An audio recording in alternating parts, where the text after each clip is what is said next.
Hello friends, good morning. Welcome to one day exam target. आप सभी का स्वागत है आपके अपने चैनल वनडे एग्जाम टारगेट पर। फ्रेंड्स, जैसे कि आप सभी को पता है, डेली आप सभी की 10 बजे करंट अफेयर की क्लास चलती है। तो यहाँ पर करंट अफेयर के बहुत इंपॉर्टेंट क्वेश्चन का कलेक्शन वीडियो में देखने को मिलेगा, तो शुरू से लास्ट तक वीडियो के साथ बने रहिएगा।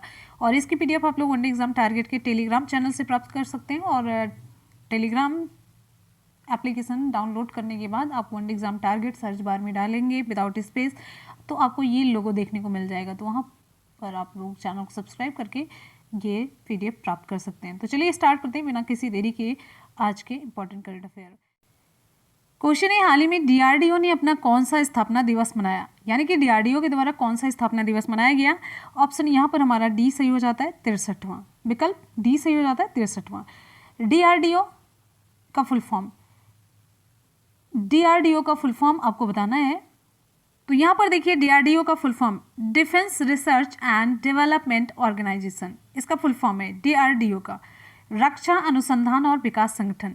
Defence research and development organisation, रक्षा अनुसंधान और विकास संगठन ने 1 जनवरी 2021 को अपना 63वां स्थापना दिवस मनाया। और आपको बता दें, यहाँ पर साल 1958 में डीआरडीओ की स्थापना रक्षा क्षेत्र में शोध कार्य को बढ़ावा देने के लिए 10 प्रयोगशालाओं के साथ की गई थी। यानी कि 1958 में इसकी स्थापना की गई थी। किस लिए डीआरडीओ की स्थापना की गई थी? रक्षा क्षेत्र में शोध कार्य को बढ़ाने के लिए। ठीक है। और आपको बता दें, डीआरडीओ की जब स्थापना की गई थी तो उस समय इसे भारतीय सशस्त्र बलों के लिए अत्याधुनिक रक्षा टेक्नोलॉजीज को डिज़ाइन करने और विकसित करने का काम इसे सौंपा गया था। और डीआरडीओ अब तक कई अत्याधुनिक सैन्य प्रौद्योगिकी क्षेत्रों में काम कर रहा है, जिसमें आपका लड़ाकू विमान है, इलेक्ट्रॉनिक्स है, इंजीनियरिंग सिस्टम है, मिसाइल सामग्री, नौसेना प्रणाली, उन्नत कंप्यूटिंग है। और ये सारी चीज़ें, रक्षा प्रौद्योगिकियाँ, ये सभी इसमें शामिल हैं। कुछ इंपॉर्टेंट फैक्ट, डीआरडीओ का फुल फॉर्म मैंने आपको बता दिया। और रक्षा अनुसंधान और विकास विभाग के सचिव और अध्यक्ष कौन है? डॉक्टर जी सतीश रेड्डी हैं। ठीक है, चलिए। और डीआरडीओ का मुख्यालय कहाँ पर है? डीआरडीओ का मुख्यालय है न्यू दिल्ली में। कहाँ पर है? न्यू दिल्ली में। डीआरडीओ की स्थापना कब हुई? 1958, अभी मैंने आपको बताया। आ जाते हैं अगले क्वेश्चन पर। नेक्स्ट हमारा क्वेश्चन बहुत ही इंपॉर्टेंट है। हाल ही में किसे उप चुनाव आयुक्त नियुक्त किया गया? उप चुनाव आयुक्त किसे नियुक्त किया गया? विकल्प यहाँ पर हमारा सी सही हो जाता है, उमेश सिन्हा। तो उमेश सिन्हा को भारतीय निर्वाचन आयोग में उप चुनाव आयुक्त नियुक्त किया गया। किसे? उमेश सिन्हा को। 1986 बैच के आईएएस अधिकारी, जो कि अब सेवानिवृत्त हो चुके हैं, उमेश सिन्हा वर्तमान में चुनाव आयोग में महासचिव के पद पर कार्यरत है। ठीक है। अब यहाँ पर आप ये जानिए कुछ इंपॉर्टेंट फैक्ट इससे रिलेटेड। तो भारत के जो मुख्य चुनाव आयुक्त हैं वो कौन है? सुनील अरोड़ा हैं। और मुख्य चुनाव आयुक्त का गठन कब हुआ? 25 जनवरी 1950 को। ठीक है। और मुख्य चुनाव आयुक्त का मुख्यालय कहाँ पर है? न्यू दिल्ली में। इतने इंपॉर्टेंट फैक्ट आपको इस क्वेश्चन से रिलेटेड जरूर जानने चाहिए। और ये क्वेश्चन आपके एग्जाम के लिए बहुत इंपॉर्टेंट होता है। साथ ही साथ में ये भी जानते रहिएगा भारत के मुख्य चुनाव आयुक्त कौन है। आ जाते हैं अगले क्वेश्चन पर। नेक्स्ट हमारा क्वेश्चन है, हाल ही में बहाना मास्टर क्लास पुस्तक का विमोचन किया गया। ये पुस्तक किसके द्वारा लिखी गई? ऑप्शन यहाँ पर हमारा बी सही हो जाता है, अल्फ्रेडो कोवेल्ली के द्वारा। ये इटली के लेखक हैं। कहाँ के हैं? इटली के लेखक हैं अल्फ्रेडो कोवेल्ली। इन्होंने बच्चों और युवाओं के लिए अपनी नई पुस्तक बहाना मास्टर क्लास लॉन्च की है। इंपॉर्टेंट है। इस पुस्तकों को स्कोलास्टिक इंडिया द्वारा, स्कोलास्टिक है, स्कोलास्टिक इंडिया द्वारा सचित्र और प्रकाशित किया गया है। अल्फ्रेडो की भारतीय संस्कृत और पौराणिक कथाओं में बहुत ही ज़्यादा रुचि है, गहरी रुचि है, जिसने उन्हें बच्चों के लिए भगवान गणेश पर एक कहानी लिखने के लिए उत्साहित किया। बुक में आपको बता देते हैं, बुक का जो सार है या बुक में क्या चीज़ें हैं। तो ये पुस्तक गणेश की कहानी पर आधारित है, जो ब्रह्मांड के चारों ओर सभी महान कारनामों में उनका साथ देने के लिए एक नए वाहन की तलाश करते हैं। ठीक है। तो फिर वाहन व मूषिका, उसको भी उसमें डाला गया है, इसका भी जिक्र किया गया है। फिर उसके बाद युवा चूहों का चयन किया जाता है, इस तरीके से सारी चीज़ें होती हैं। लेकिन उसे इस इतने बढ़िया तरीके से उसमें लिखा गया है, अलग अलग जगह से, जैसे कोलकाता से बुद्धिमान आनंदी, और फिर गुजरात से कानू समर्पित, चेन्नई से बहादुर कार्तिक और उत्तराखंड से गीतांजलि। इन सभी मतलब अलग अलग हिस्सों से 4 चूहों का चयन किया जाता है। तो इस तरीके से है ये बुक में। ये बुक के बारे में मैंने आपको बताया। बुक तो वैसे लिखी जाती है ना, किसका कितना इमेजिनेशन है, कोई कितना सोच सकता है, तो उस सोच पर आधारित होती है। क्वेश्चन है, हाल ही में महान संगीत निर्देशक का निधन हो गया, इनका नाम क्या है? ऑप्शन कौन सा सही होगा? विकल्प यहाँ पर हमारा सही हो जाता है ऑप्शन सी, शांतनु महापात्रा। ये महान संगीत निर्देशक हैं, इनका अभी हाल ही में निधन हो गया। और आपको यहाँ पर बता दें, ये प्रसिद्ध ओडिया संगीतकार हैं।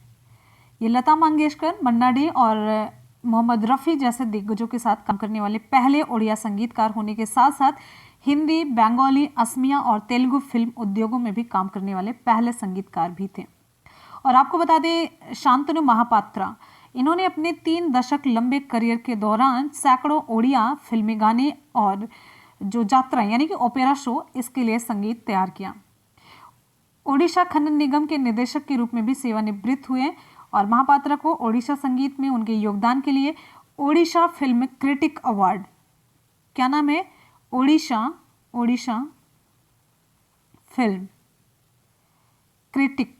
क्रिटिक अवार्ड सहित कई पुरस्कार से इन्हें सम्मानित भी किया जा चुका है। आ जाते हैं हम अगले क्वेश्चन पर। नेक्स्ट हमारा क्वेश्चन आप सभी के लिए है, हाल ही में किस राज्य में बिजली उत्पादन क्षमता बढ़ाने के लिए एडीबी ने $231 मिलियन का ऋण दिया? भारत की बात हो रही है। ऑप्शन यहाँ पर हमारा ए सही हो जाता है, असम। तो हाल ही में किस राज्य में बिजली उत्पादन क्षमता बढ़ाने के लिए ADB, Asian development bank, ADB Asian development bank, ठीक है। तो एशियाई विकास बैंक ने असम में बिजली उत्पादन क्षमता बढ़ाने के लिए भारत सरकार के साथ $231 मिलियन के ऋण समझौते पर हस्ताक्षर किए हैं। और ये Assam power sector investment programme के लिए दी गई तीसरी किस्त की ऋण है, जिसे जुलाई 2014 में एडीबी बोर्ड द्वारा मंजूर किया गया था। और ये तीसरी किस्त है, 2014 में ही ये मंजूर किया गया था, ये जानते रहिए, ठीक है।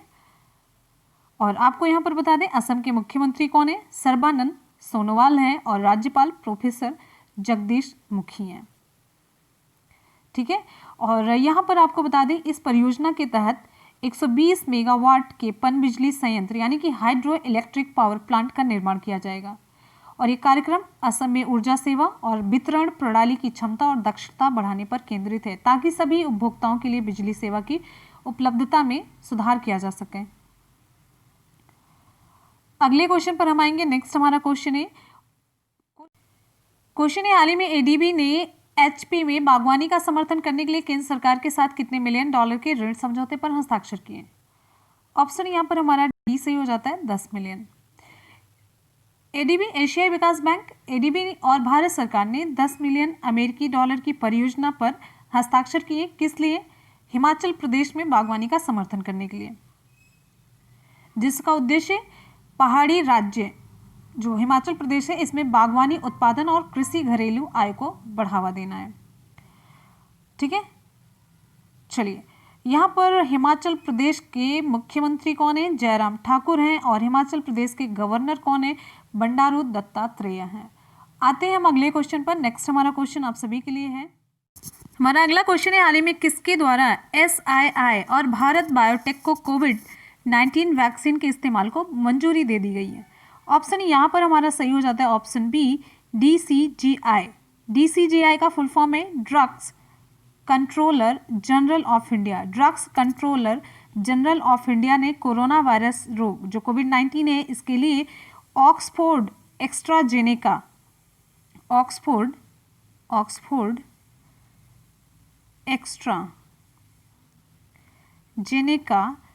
के कोविशील्ड और भारत बायोटेक के, ये देखिए जो ऑक्सफोर्ड एक्स्ट्राजेनेका इसका कोविशील्ड है और भारत बायोटेक का कोवैक्सीन, भारत बायोटेक का है कोवैक्सीन। इसके टीके को आपातकालीन उपयोग करने की औपचारिक अंतिम मंजूरी दे दी है। ठीक है, तो केंद्रीय औषधि मानक नियंत्रण संगठन ने सीरम और भारत बायोटेक कोविड टीकों पर गठित विषय विशेषज्ञ समिति की सिफारिशें स्वीकार कर ली हैं। क्लियर है। कोवैक्सीन यहाँ पर आपको बता देते हैं, जो कोवैक्सीन है भारतीय चिकित्सा अनुसंधान परिषद यानी कि ICMR के सहयोग से भारत बायोटेक द्वारा विकसित की जाने वाली स्वदेशी वैक्सीन है। और कोविशील्ड मैंने आपको बताया, कोविशील्ड ये ऑक्सफोर्ड एस्ट्राजेनेका के कोविशील्ड है। ठीक है, और यहाँ पर कुछ इंपॉर्टेंट फैक्ट आपको बता देते हैं। सीरम इंस्टीट्यूट ऑफ इंडिया के जो CEO हैं, सीरम इंस्टीट्यूट ऑफ इंडिया के CEO हैं अदार पूनावाला हैं।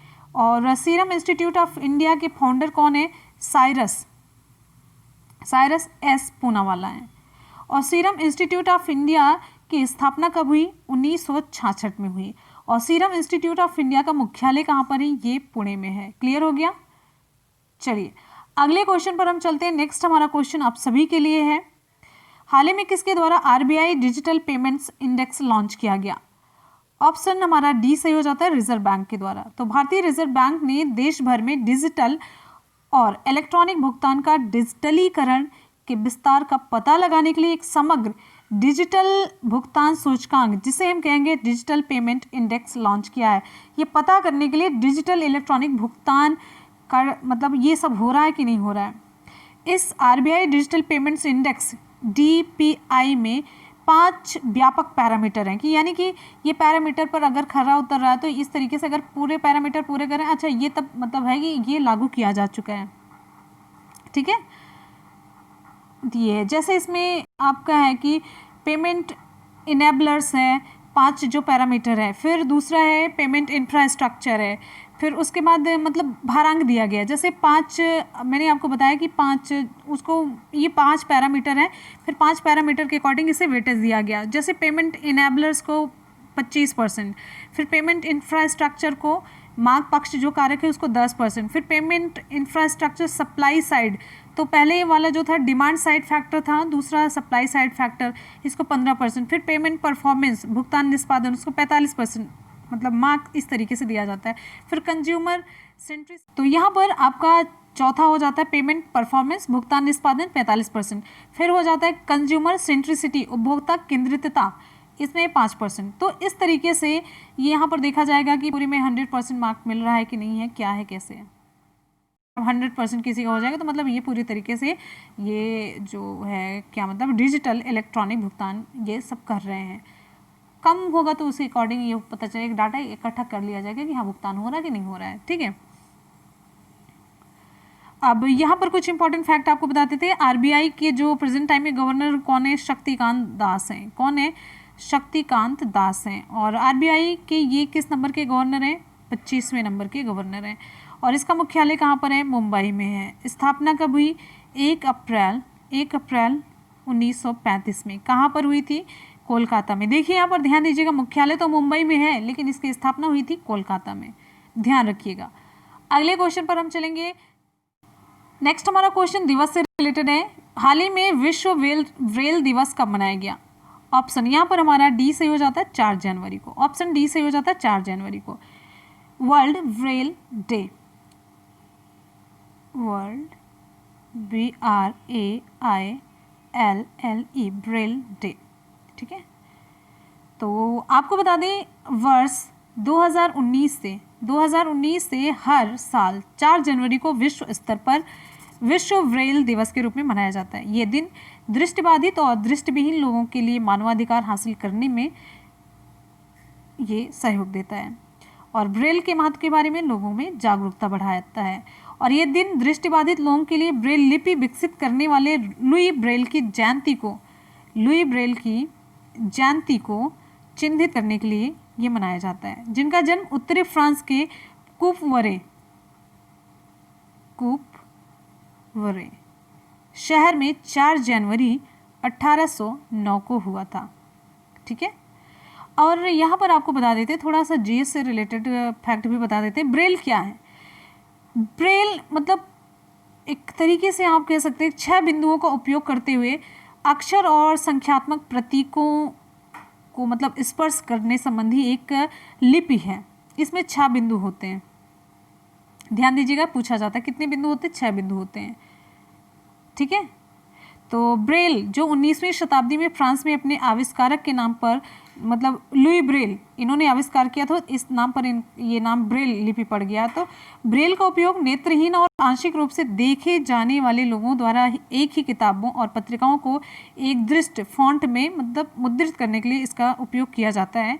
और सबसे इम्पॉर्टेंट चीज़ है कि इससे जो मतलब नहीं देख पाते हैं उनको भी चीज़ें मतलब वो पढ़ लेते हैं, देख सकते हैं उस लिपि के माध्यम से। ठीक है, चलिए आ जाते हैं अब यहाँ पर फ्रेंड्स, आज का करंट अफेयर का क्वेश्चन कंप्लीट हो जाता है। इसकी पीडीएफ आप लोग वनडे एग्जाम टारगेट के टेलीग्राम से प्राप्त कर सकते हैं, और आपका दूसरा चैनल मुनमुन ब्लॉग्स, इस पर भी आप एक बार सर्च मार सकते हैं।